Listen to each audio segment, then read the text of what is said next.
Hello students आज हम पढ़ रहे हैं chapter food production and management.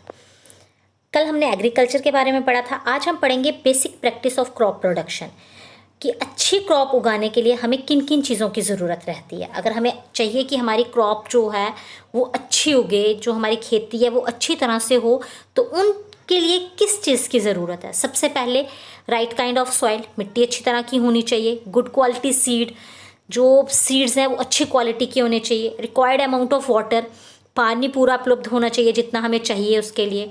Protection from weeds, किस तरह से वीड्स की प्रोटेक्शन की जाए, जो अनवांटेड प्लांट जो हैं वो उग जाते हैं हमारे खेतों में, उससे किस तरह से प्रोटेक्ट किया जाए, और पेस्ट से किस तरह से प्रोटेक्ट किया जाए। प्रॉपर इम्प्लीमेंटेशन ज़रूरी है अगर हमें अच्छी क्रॉप चाहिए।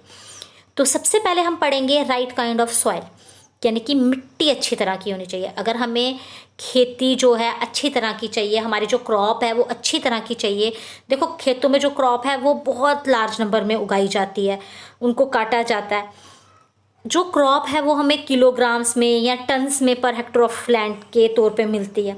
तो उसके लिए ज़रूरी क्या है कि जो एक खेत है वो अच्छी तरह से मैनेज होना चाहिए, प्रॉपरली मैनेज होना चाहिए। उसके लिए कुछ मेजर्स दिए हुए हैं, जैसे कि अगर एक खेत है वो खुला हुआ होना चाहिए, उस पर सूरज की रोशनी अच्छी तरह से पड़नी चाहिए, हवा उसमें पूरी अवेलेबल होनी चाहिए।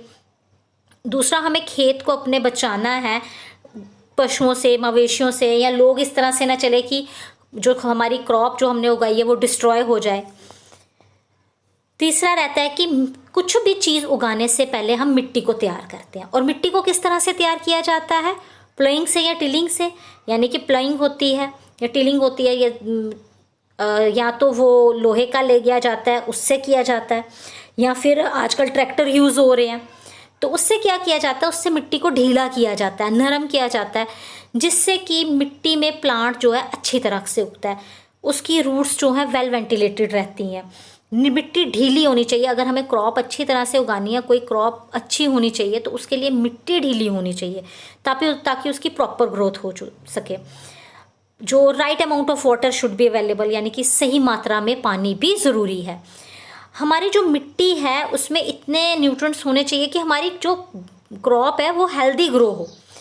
अनवांटेड प्लांट्स हैं, जैसे हमारे खेतों में छोटे छोटे पौधे उग जाते हैं, तो उन छोटे छोटे वो अनवांटेड प्लांट्स, जो कि प्लांट्स हमें चाहिए नहीं है, उसे हम वीड्स कहते हैं, उन प्लांट्स को प्रॉपर तौर पे निकालते रहना चाहिए ताकि हम जो क्रॉप हमने लगाई है उसे प्रॉपर न्यूट्रिएंट्स मिल सके।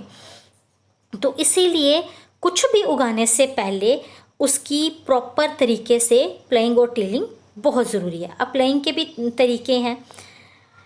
देखिए, कुछ तो बने हैं लकड़ी के और कुछ बने हैं आयरन के, और कुछ एनिमल्स द्वारा भी किया जाता है।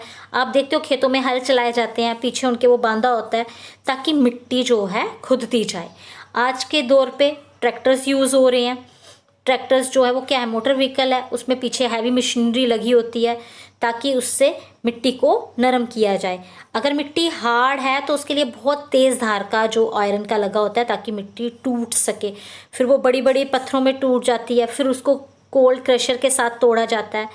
जब लैंड अच्छी तरह से जो है तैयार हो जाती है, उसमें हवा पानी हर एक चीज़ हो जाता है, तो उसको लेवल किया जाता है वुडन लेवल से। इसके करने के बाद पानी डाला जाता है, मिट्टी तैयार हो जाती है फिर प्रोडक्टिविटी के लिए। और लगातार जब खेत यूज़ होते रहेंगे तो ऑटोमेटिकली उसकी जो फर्टिलिटी है वो भी कम हो जाएगी। तो उसके लिए कॉन्टीन्यूसली मिट्टी को तैयार करने की ज़रूरत रहती है। और जो अर्थवॉर्म है उन्हें भी इस काम में लाया जाता है, उनको भी कहा जाता है कि वो मिट्टी को नरम करते हैं।